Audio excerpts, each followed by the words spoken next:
Okei, eli se on sitten taas Lucifer Luebrossilta, ja tänään on mun vikapäivä Suomessa ennen kuin mä lähden vaihto-oppilaaksi USAhan.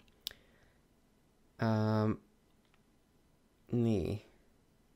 Tämä jotenkin tuntuu tosi epätodelliselta, kun aina on miettinyt, että niinku, joo, sinne on nyt lähdössä, mutta siis musta ei vieläkään tunnu, että siellä olisi niinku oikeasti totta tai että se olisi niinku huomenna. Se on tosi... Mä vaan en tiedä mitä ajatella. Mutta niinku tässä hyvästellyt kavereita ja tällaiset. Niin. Ja siis mähän on tonne, mut sijoitettiin Oregonin osavaltioon, sellaiseen pikkukaupunkiin niin sanotusti. Sitten mulla on siellä semmoinen perhe, kun mä menen siis isäntäperheeseen. Ja siihen perheeseen sitten kuuluu niinku isä, äiti ja sitten siellä on noin. Mulla on yksi niinku pikkuveli siellä ja sitten sinne tulee myös toinen vaihto-oppilas Tanskasta. Et se on ihan kiva, että siellä on toinenkin vaihtari. Mutta sitten toisaalta, jos se olisi ollut suomalainen, niin sit se ei olisi ollut ehkä hirveän kiva, kun sitten olisi vaan jutellut senkaan, eikä olisi oikeasti oppinut sitä englantia yhtään paremmin. Mä oon nyt tässä käynyt semmosissa muut on siis käynyt useammassa sellaisessa lähtövalmennuksessa. Mä nyt vaan kävin kerran tuolla sillä pääsin vähän kärryille, kun mä tosiaan tosi myöhään päätin lähteä tonne vaihtoon. Niin ja siis sitten mä oon käynyt suurlähetystössä.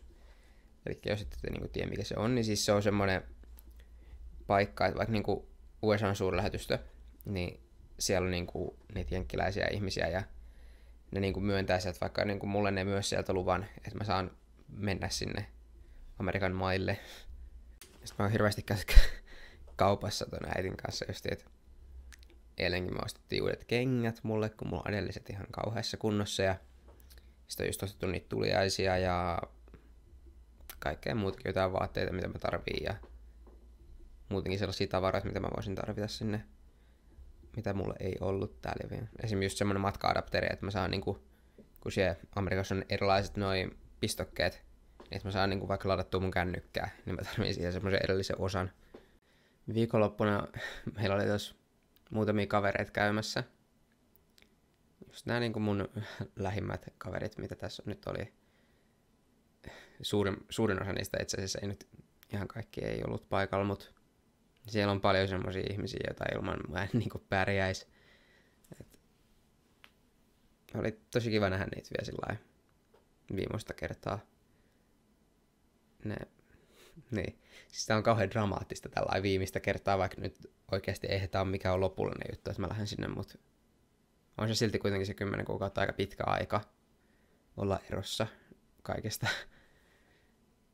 Ja mä sain sieltä muutamia läksiäislahjojakin, että mulla oli vaikka tää Finnish Nightmares-kirja ja Kimble ja sitten semmonen Arabian muumimuki tietenkin, siis piti olla sellainen.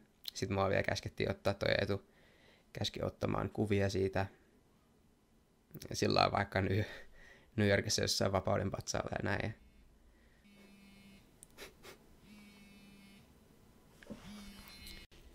Moi Julo. Niin, siis tossa just yksi niistä kaverista toi Julu soitti mulle ja juteltiin tossa nyt joku aika just kun mä lähden huomenna. Halus vielä pitää yhteyttä. Ja tänään mä oon tässä just käynyt ton mun parhaan kaverin Eetun kanssa syömässä ja tällä kaikkea mukavaa. Niin. Ja sit mulla on vielä pakkaamista vähän tehtävänä ja sitten illalla me mennään vielä perheen kanssa syömään.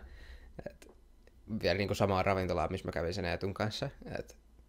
Pitää niinku käydä monta kertaa samassa paikassa, tulee käytyä tässä.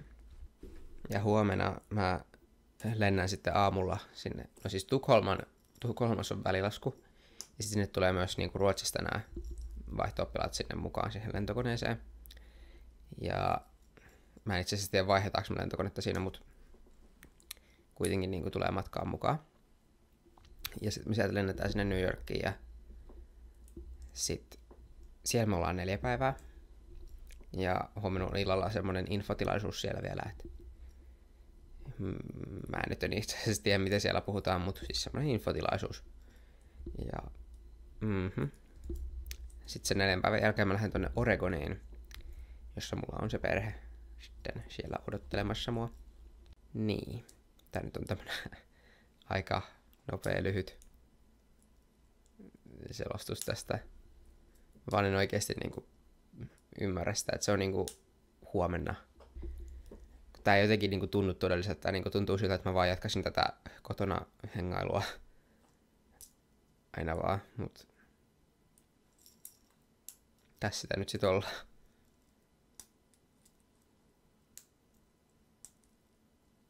Tää on ihan sika outoa kyllä. Se on kuitenkin 10 kuukautta. Mulla on jotenkin semmonen fiilis, että vaan niinku on tällainen tosi apaattinen. Mut joo.